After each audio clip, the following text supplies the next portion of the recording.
যে সবচেয়ে নিদারুণ এই ঘটনা হয় আপনার হুজুর পাক সাল্লাল্লাহু আলাইহি ওয়াসাল্লামের ওফাতের 50 বছর পর 61 হিজরিতে এই নিদারুণ মর্মান্তিক ঘটনা হয় কারবালা প্রান্তরে।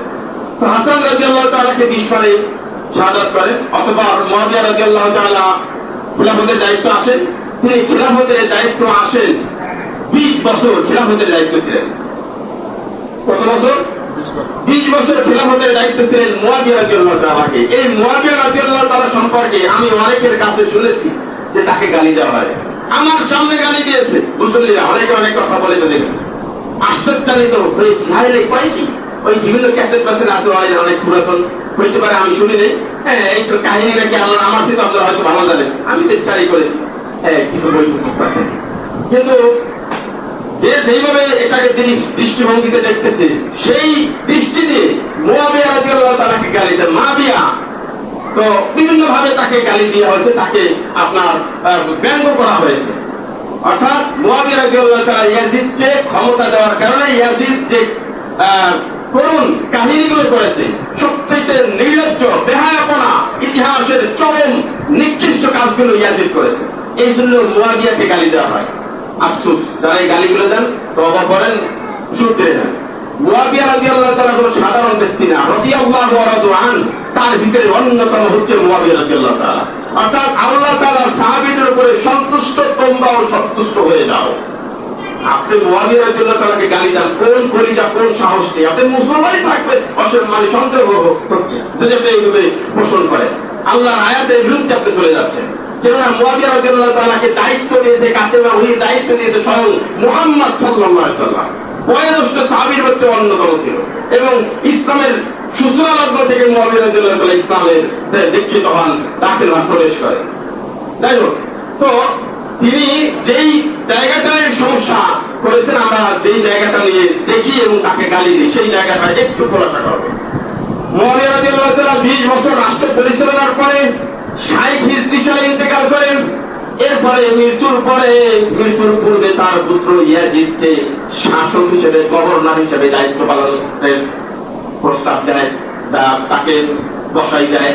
গভর্নর আর খলিফা দুইটা বিষয়, একটা হচ্ছে আপনার এক একটা সেক্টরের প্রশাসন একটা বিষয়, হ্যাঁ, আবার আপনার আমলাতন্ত্র, যারা রাজনৈতিক লিডার করে, আপনার সংসদের যে নেতা 350 যে নেত্রী রয়েছে তার একটা সেক্টর, প্রশাসনিক একটা সেক্টর, আপনার রাষ্ট্র ব্যবস্থাপনার যারা রয়েছে রাজনৈতিক লিডার তার একটা ব্যবস্থা, তার একটা দল। কিন্তু আমরা যারা বর্তমানে রয়েছি ইয়াং জেনারেশন, তারা এই বিষয়গুলো বুঝি না।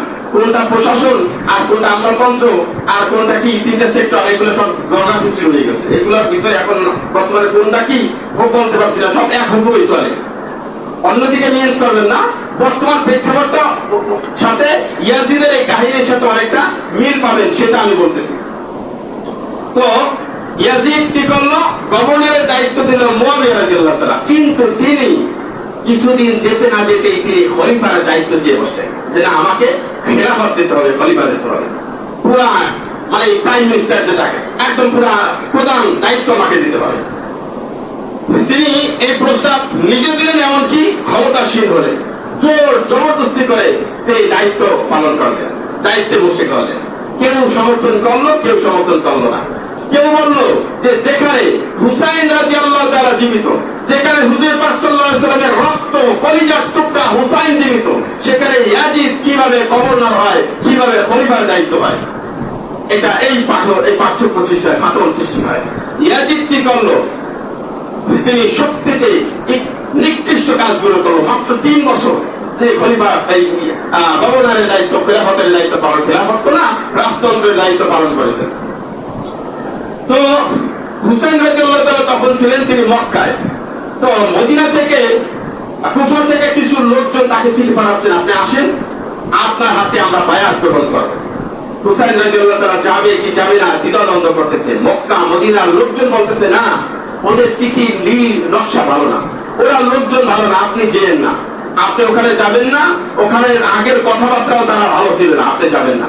তো হুসাইন রাদিয়াল্লাহু তাআলা চিন্তা করলেন যে না, আমার যেতে হয়, হ্যাঁ, যে আমাকে কুফায় যেতে হবে। কেননা বারংবার তাকে কুফার জন্য আমন্ত্রণ নিমন্ত্রণ জানাচ্ছে যে পুনরায় সুন্নাত জীবিত করার জন্য আমাকে দাওয়াত দিচ্ছে।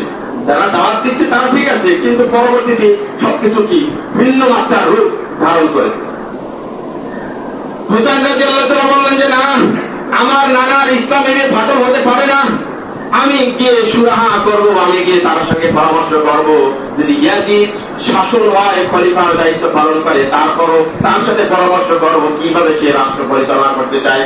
আমি তার সঙ্গে বৈঠক করব, সংলাপ করব, মত বিনিময় করব, আলোচনা করব। এই আলোচনার জন্য হুসাইন রাদিয়াল্লাহু তাআলা রওনা দেয়। কতজন? মাত্র তার সঙ্গে ছিল তার পরিবার বর্গ 19 জন, আর সহচার্য ছিল সব মিলিয়ে কোনো কোনো জায়গায় লেখছে 50 জন, কোনো জায়গায় লিখছে 70 জন। ধরে সর্বোচ্চটাই ধরে 70 জন। এই 70 জন সহচার্য নিয়ে তিনি রওনা দেন সেই কুফার দিকে।